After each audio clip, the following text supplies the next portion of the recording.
Moi, je pense que c'est après la gifle reçue contre Paris en finale le week-end dernier, face à ton principal concurrent à l'heure actuelle en Ligue 1, je pense que c'est de la com. C'est de la com pour enlever un petit peu de pression à ces joueurs, pour essayer de détourner le curseur dans le sprint final aujourd'hui.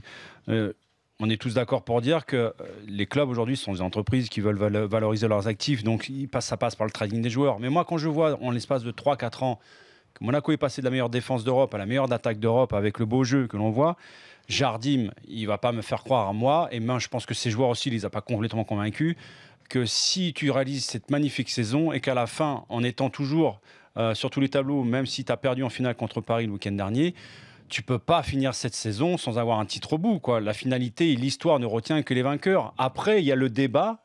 Et là, je peux comprendre Jardim. Est-ce qu'on retient dans l'histoire du foot une équipe qui gagne même si elle joue mal? Je me rappelle l'Inter, par exemple, avec José Mourinho quand il finit champion d'Europe.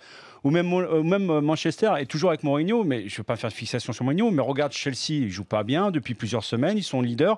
Est-ce qu'on retient justement une équipe qui ne joue pas bien mais qui gagne, ou une équipe qui joue bien mais qui ne gagne pas? C'est toujours le même dilemme, c'est toujours le pour le contre. Est-ce qu'on retient le parcours effectué ou la finalité? Donc moi qui suis un sportif, je suis un compétiteur, quand je joue un match c'est pour le gagner. Donc quand je fais une saison c'est pour au final à la fin d'avoir un titre.